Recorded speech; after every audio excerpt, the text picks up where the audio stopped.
Hey everybody, it's low carb and keto nutrition specialist Amy Berger bringing you, as always, keto without the crazy.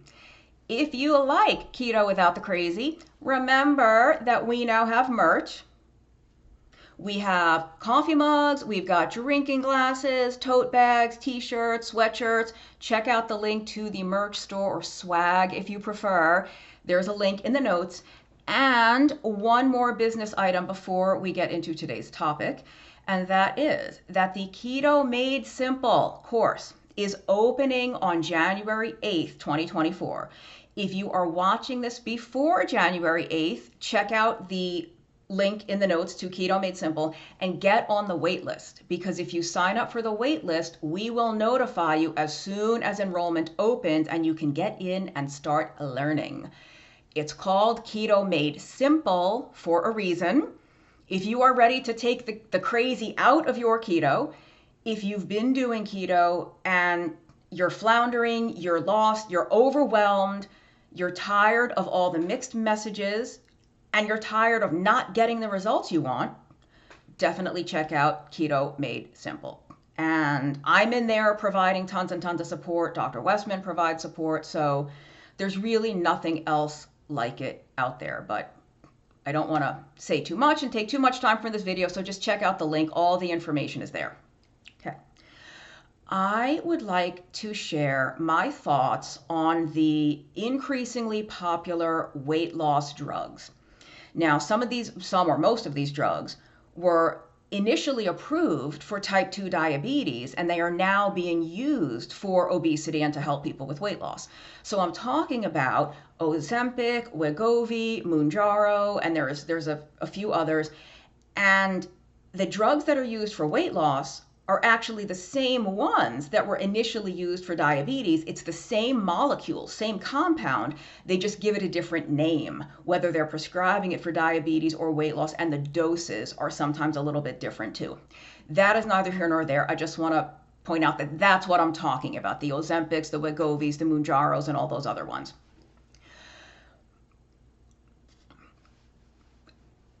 My thoughts on these drugs might surprise you. They've actually surprised me. I've changed my perspective on these drugs. And of course, I'm not a doctor anyway, so this is just my own opinion and my perspective and my thoughts. I don't prescribe these drugs. I can't tell anyone to take or not to take.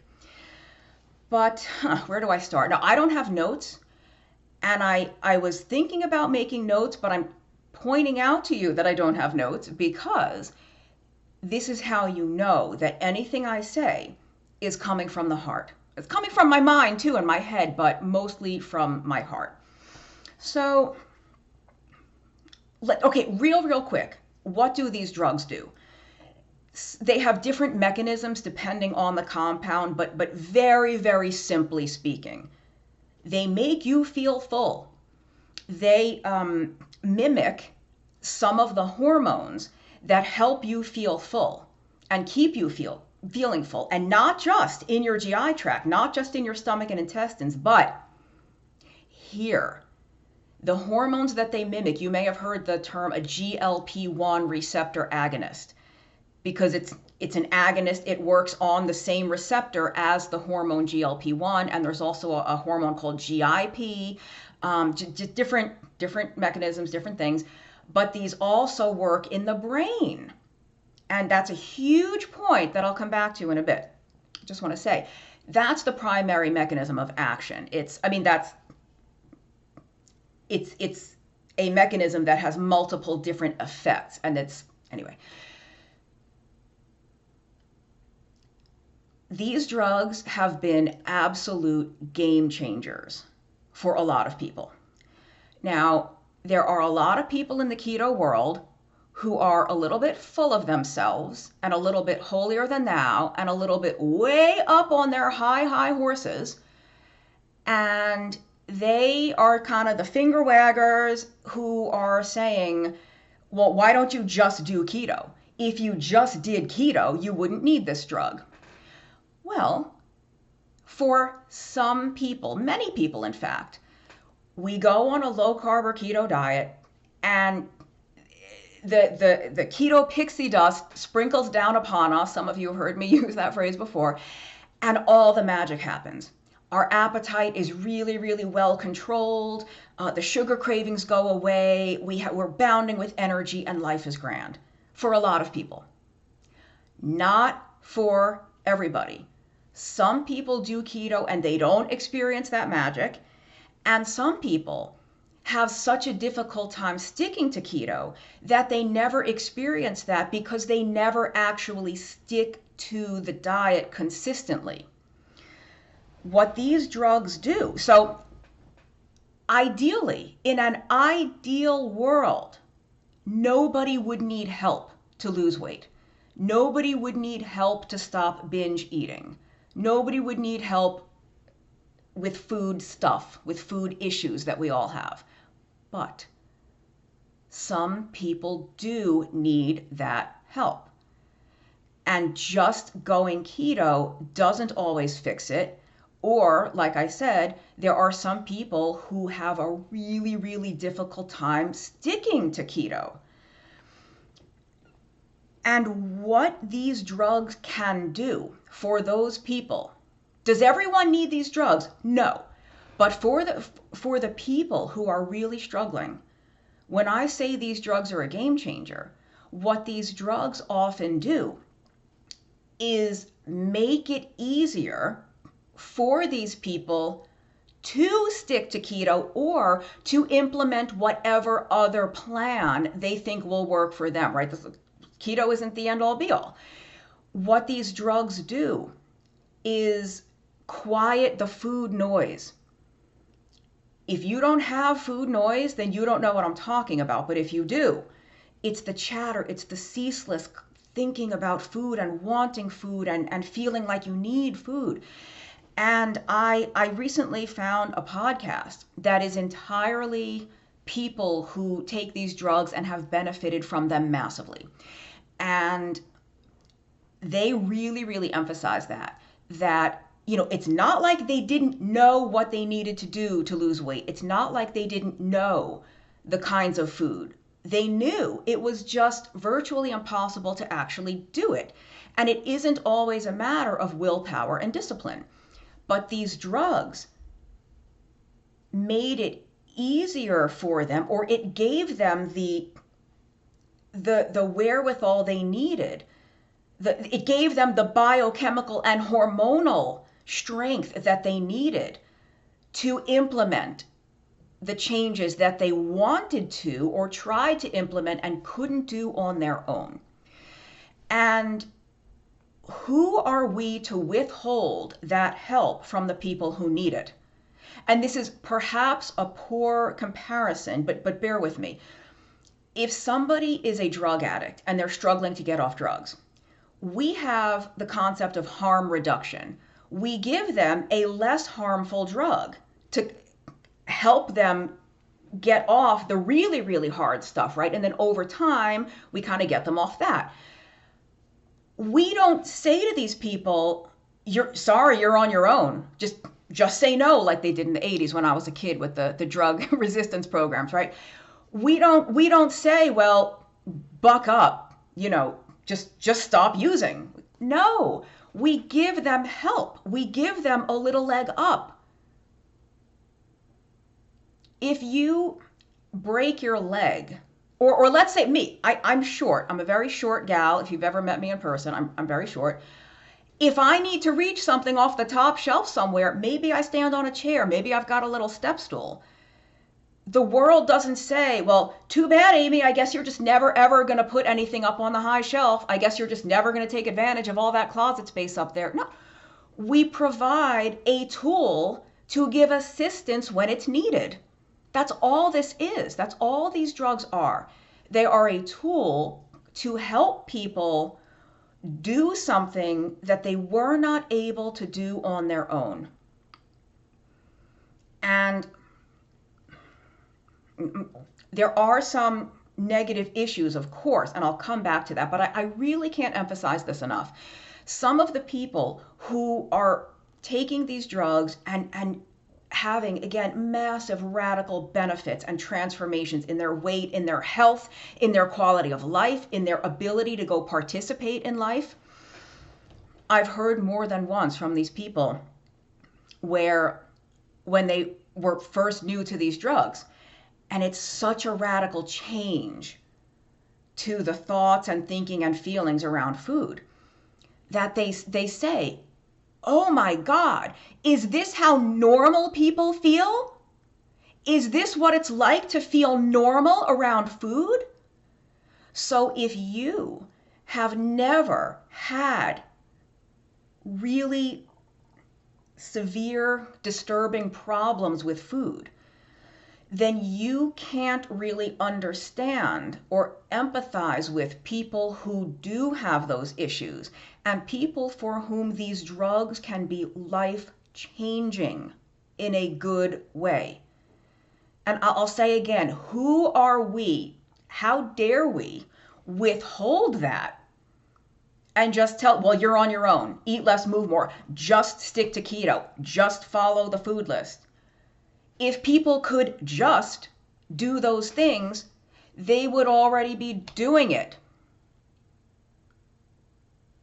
Now, let's talk about some of the drawbacks of these drugs, because there are drawbacks. We're hearing more and more about some very adverse side effects.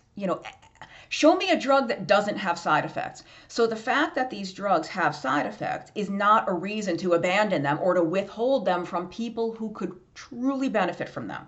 And I am not talking about people who are using these to lose 10 or 20 vanity pounds. Well, 20 isn't really vanity, but to lose vanity pounds or just lose a little bit of weight.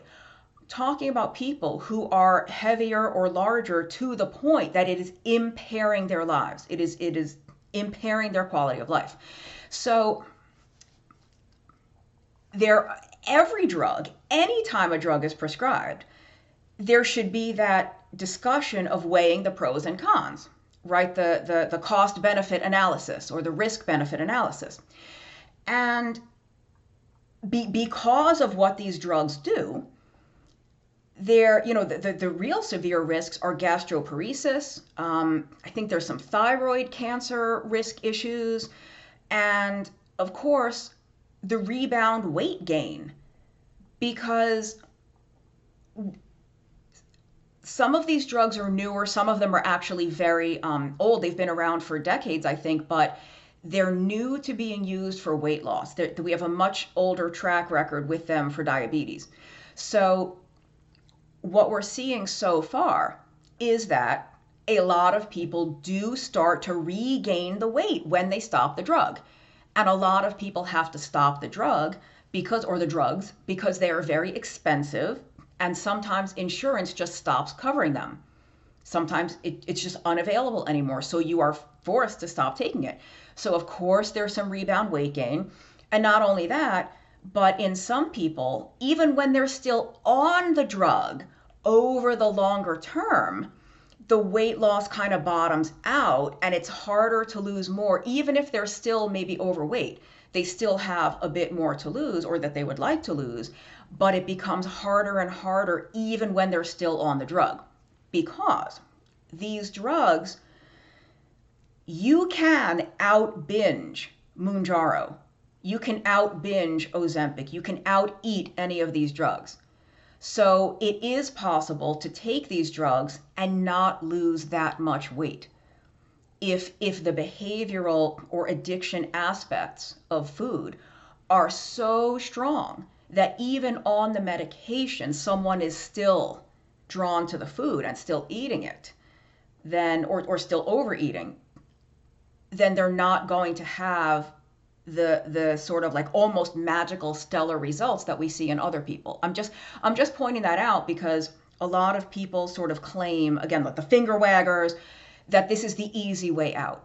That people using these drugs are, lazy, or they don't want to do the work. So they're just, oh, give me the drug. I don't want to change my diet and lifestyle. No, I think I can't speak for everybody, but there's a lot of people who take these drugs specifically in the context I started with, which I would love to change my diet and lifestyle. I want to do that. I've tried to do that. I've been unable to do it for 5 years, 10 years, 20 years. Please give me this drug. Give me this little boost. Give me this assist device like that step stool. Give me this little bit of assistance to help facilitate me making these changes that I've wanted to make all along but couldn't for whatever reasons. So, okay. Going back to the side effects. Most of the low carb doctors that I know, and you've probably seen videos from them. Dr. Sivas did a video on this recently, the carb addiction doc, and a lot of the other low carb and keto oriented physicians that I know who, thank goodness, kudos to them, they prescribe these drugs because they see every day in their clinics exactly what I'm talking about. People who know about keto, people who would love to do keto, and they've been unable to stick to it. And these drugs give them, this is their step stool to just get that little push that they need. But these doctors emphasize that you cannot just take this drug and that's it, you're good to go. You still do have to learn how to eat in a way to make this sustainable. Can we, because maybe someday your insurance company is going to drop this medicine, or they're not going to drop it, but maybe you won't be able to afford it or whatever. So you still have to learn to eat and live in a way to either maintain the weight loss if you have to stop the drug, or to help you to even continue to lose more weight, either off the drug or on the drug. Like I said, some people even still on the drug, the weight loss kind of bottoms out and plateaus. So you still have to learn that. Plus, it is coming to light that a substantial proportion of the weight you lose is muscle. So remember, we don't ever really want to lose weight. We want to lose fat. We tend to just say weight loss because that's the way we say it. Sometimes I say fat loss, sometimes I say weight loss. I should be more careful about it, but the last thing we want to lose is good, lean, metabolically active muscle tissue. And some of what you lose on these drugs is muscle tissue. Now, you lose more fat than muscle, but you're still losing more muscle than you would want to. So not only do you have to learn to eat in a way that will help maintain all these great things that are happening, but you better be doing some strength training and resistance training to preserve the muscle and potentially to build more, but really to preserve. You know, the more you're using the muscle, the less likely it is that your body's going to say, oh, we don't need these muscles, we're just sitting around. So like give your body a reason to hang on to the muscle. So I do think there are ways around some of these potential side effects, like the muscle loss and the weight regain. But the other ones, like the gastroparesis and these other issues that people are having, that's the nature of the drug. But again, it has to be a risk-benefit discussion between the patient and their doctor or the nurse practitioner, whoever is going to prescribe. And I really just can't stress that enough, that we should not withhold a potentially helpful treatment. What should be done is educate the patient, educate people. Here's the potential risks, and some of them are really severe. Here's the potential, but here's the good things that could happen. Which decision do we want to make? Which way are we going to go? People should make an informed decision, and they need to learn and be prepared for the eventuality that they might not be on the drug forever. But I mean, this is how we know. Sorry, this is a little bit disjointed because I don't have the notes. This is how we know that weight loss is not necessarily a willpower issue and a discipline issue, because these drugs help people do something that they weren't able to do before. And we're not injecting willpower into them. We're not injecting discipline into them. We are injecting hormones or hormone mimicking compounds. And that's how we know that these hormones have a massive impact on the brain. You know, if there are people out there who can have one cookie and close the bag and almost forget that the bag is even in the cupboard. Some of you probably have spouses like that, or kids, or siblings, or friends, and we kind of look at them like, what planet do you live on? Because my planet is completely different from that. There's no such thing as one cookie on my planet. There's one bag of cookies. There's one sleeve of cookies. You know, maybe if I'm with other people, there's one cookie. And then there's me staring at the rest of the cookies for the rest of the hour-long conversation, right? So I just think that the people who are very, very anti and opposed to these drugs, it is absolutely fair and legitimate if they're opposed to them because they think the side effects are simply too risky. But I also think there is some opposition, and it comes from people who can't wrap their head around the fact that some people have a very different brain response to foods, right?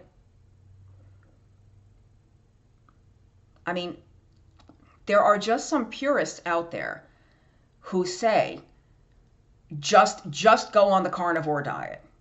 You know, just do this. Why can't you just do keto? Why can't you just stop eating? Well, they can't. If they could just, they would have already. These drugs help them be able to just. Again, we never, if you break your leg, we don't just, I guess you're just going to crawl for the rest of your life. I guess you're just going to sit on the floor until it magically heals. No. You get a cast. You get crutches. You get devices to assist you when you can't do it by yourself. I don't know why it should be any different in these situations. Let me just think if there's anything else that I want to share.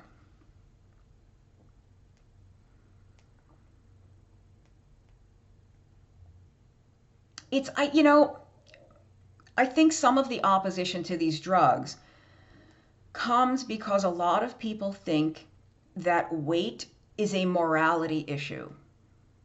If you are heavy, especially if you're very heavy, then you are a less worthy person. You are less than, you're weak-willed, you have no discipline, you're a slob, you're a pig, whatever, all these horrible things, right? When that's just not the case. It's almost like, at least in the US, in our sort of puritanical society, we want to withhold these drugs because we want to teach people a lesson. You know, it's your fault that you became so heavy, or you deserve, if your eating is out of control, well, you deserve to be big, or, it just, you need to learn how to, it's just such a punitive, moralistic, judging kind of thing. And we judge, and we you pick yourself up by your bootstrap and just, do whatever. Instead of saying, what if we could make it much easier for these people? What if we could actually give them a little bit of help? So, like, are these drugs without problems? No, absolutely not. They're full of problems. Again, show me a drug that isn't. Show me a drug that doesn't have adverse side effects. And in every case of just about every drug, the discussion, unfortunately, sometimes the doctor will just give you a script and here, take this. There's no discussion.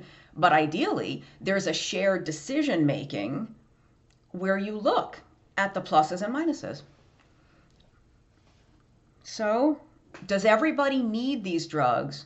No. Are they even a magical, fix for everyone who takes them? No. But can these be absolutely life-changing for some people? Yes. And why would we withhold that kind of help from people? And believe me, I don't know anyone who's heavier who hasn't tried to do it on their own already.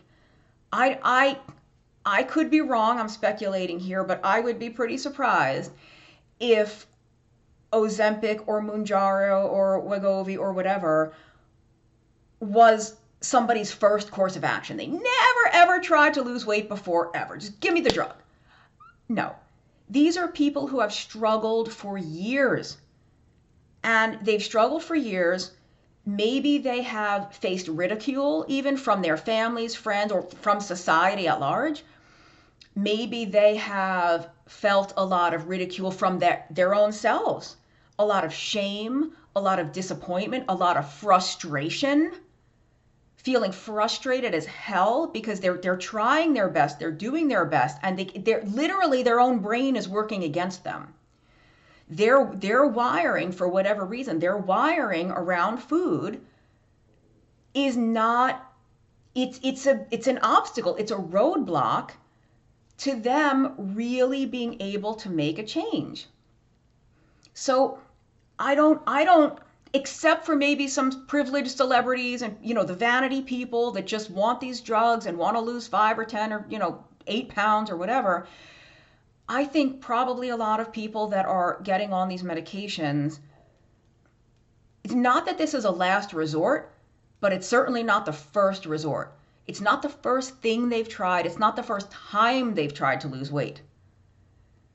So when you have struggled and tried and failed and tried and failed, or tried and had success and then failed and had success again and then failed again, how dare we withhold something that could be so helpful?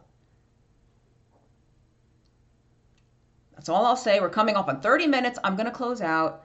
I may have more to say on this in the future. And again, I'm not a doctor, so this is just my thoughts on it. Ideally, people just go keto or go low carb or go whatever other way of eating they think is going to be helpful for them and is going to be effective and that they'll actually enjoy and sustain. Ideally, everybody just does that. But if everybody could just do that, we'd be doing it. So, okay. Remember the Keto Made Simple course? Maybe keto will work really well for you. You just haven't ever learned to do it in the simplest, most effective way. Link in the notes. And until next time, thank you for watching. Subscribe to the channel if you are so inclined. And remember to keep the crazy out of your keto. See you next time.